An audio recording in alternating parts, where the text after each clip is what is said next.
Hey guys, how's it going? Welcome back to the channel Developing Prospects Baseball. I have a very important question for you. For you parents out there whose kids are playing baseball and softball, do you want your kids to play collegiate sports?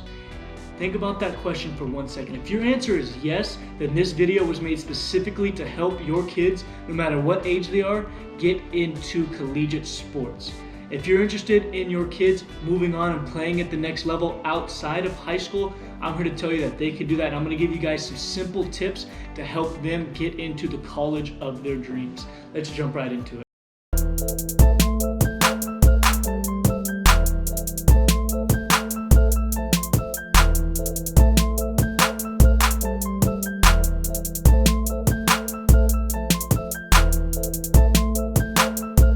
Before I get into the 3 major tips that's really going to help you guys get to the college of your dreams, I just wanted to give you guys a little bit of background into my life and my story. So really quickly, I went to a high school in Southern California called Martin Luther King, very big D1 high school with a lot of great baseball players.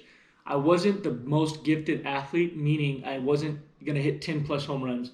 I wasn't going to, run a blazing 60, and I wasn't going to throw 90 off the mound. Now, does that mean because I don't have those 3 that I cannot go play college baseball? No, what it does mean is that I'm not going to be a D1 ball player more than likely. So thus being said, I didn't have a lot of offers coming out of high school.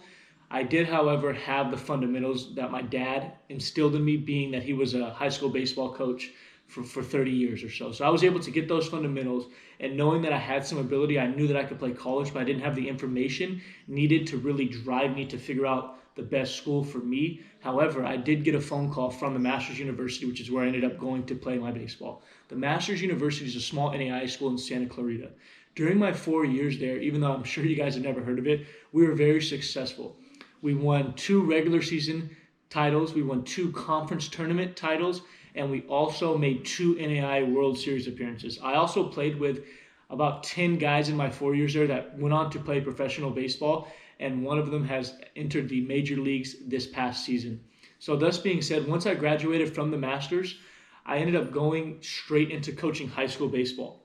During my first couple of years coaching high school baseball, the biggest question I got from parents was, how do I get my kids to college? What is the best college for them? What should I do to reach out to college to get interest? And being that some of these kids, again, were like me, they had some ability, but they weren't the gifted D1 ball players, with all of that coming down onto them, I began to think and think critically on how I could get my kids to get to play college baseball.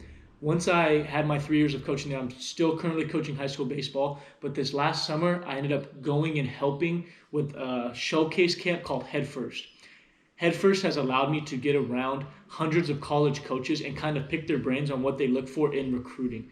Now, these showcases, which I'll talk to in a future video, really help get players exposure who might not have had exposure in the past. The reason why the showcase camp Head First and working that was so important to me was because really, again, I was able to be given information that can really help my players, and I'm sure that, which I'm going to share with you, can help your players get to the college that they want to go to.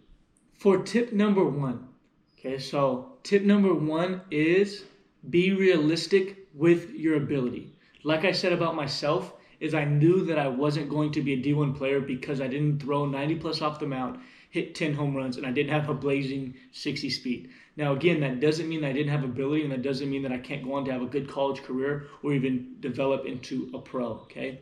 What this means is that you guys need to sit down and think about where you can go and where you can play. What kind of ability do you have to lead to what kind of school you can choose?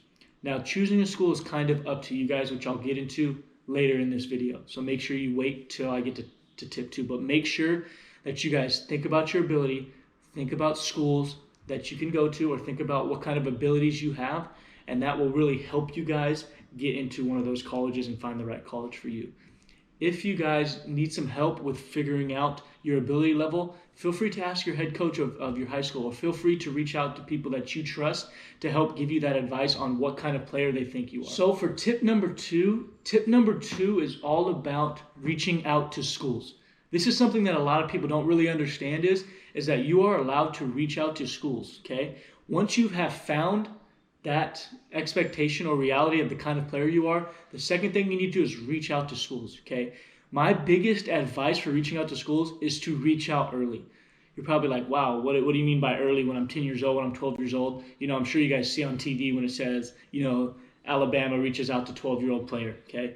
What I mean by early is once you make varsity, once you become a varsity player is when you need to reach out to those schools, okay? So you need to look at schools that not only fit your level of being the ball player or your skill level, but you need to reach out to schools that you want to go to.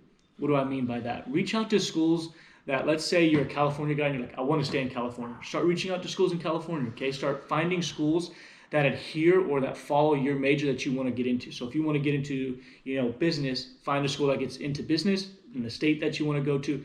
That way, if you wait longer and you start waiting towards the end, maybe your senior year to start reaching out to schools, you're going to be limited because their rosters are going to be filled up. They might already have, other players that fit your position. But if you reach out early, it shows those schools that you're really interested in going there.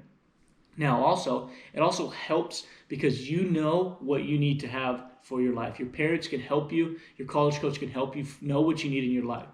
What do I mean by that? I mean that if I, again, like I said, come from Southern California, I may not want to go all the way over to, Michigan and play in the freezing cold. That might not be something that I'm interested in. Living in SoCal, we're blessed with great weather, warm weather all the time. So I would want to stay somewhere where it's warm. So once you guys have been realistic with your ability, start reaching out to coaches. Reach out to coaches once you get to varsity. Once you make varsity, start reaching out to those schools. Okay, so tip number 3 is a little bit about development, and it's a little bit of a controversial topic, but it's never been more relevant than today. I want you guys to realize the importance of playing baseball outside of high school. Okay, that now I'm not saying high school baseball is not important, but I'm also saying high school baseball is not as important as it used to be. Thus being said, in order to get recruited into college, coaches want to see your ability on the field, and they really just want to be able to see that you have the tools to play for them. Now, stats are important because it shows over a long period of time that you can achieve something or you can do something. However, it doesn't necessarily mean that you're that you're a star player or that you're a bad player. It all just depends on the tools and abilities you have that can fit a particular college. So, that being said, my encouragement to you guys is to focus on becoming a better baseball player and do not worry about stats so much. A college coach is going to ask for your stats to see how you look over a body of work. But let's say you go to their college and do a workout and you perform at the workout. Your stats don't matter as much as they used to. Now, talking about high school baseball not mattering as much, that means that travel ball has a higher importance.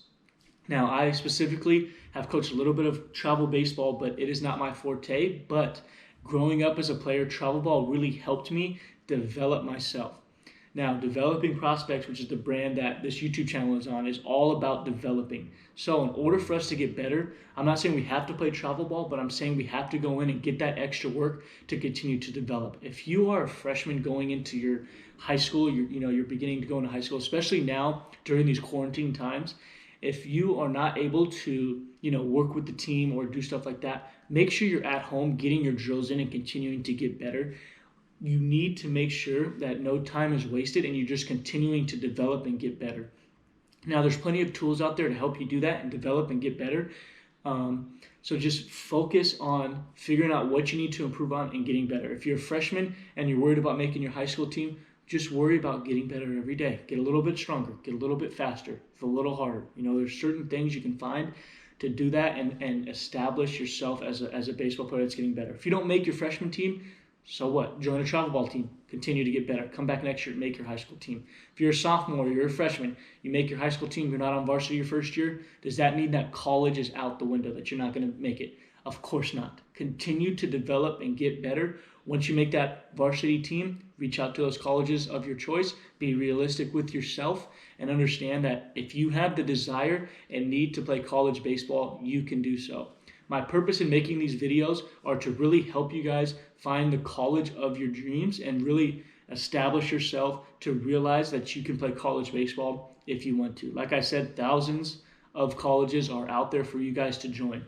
Now, moving forward, I'm going to try to release a video once a week that helps you guys not only get to colleges, but help you guys find showcases to go to if that's what you want to do. I'm going to talk about showcases. I'm going to talk about what we should do when we reach out to our coaches. How do we send an email to our coaches? How do we put a prospect video together? If a coach sends back, I want to see some footage of you. What do they want in that footage? I'm going to continue this series, so make sure you guys hit that subscribe button down below to make sure you guys don't miss any future videos when I'm talking about how to get you guys to college. My main goal is to hopefully get every person that wants to play college baseball the opportunity to do so. Thank you guys so much for watching, and like I said, continue to develop out there and get better. Thank you for watching.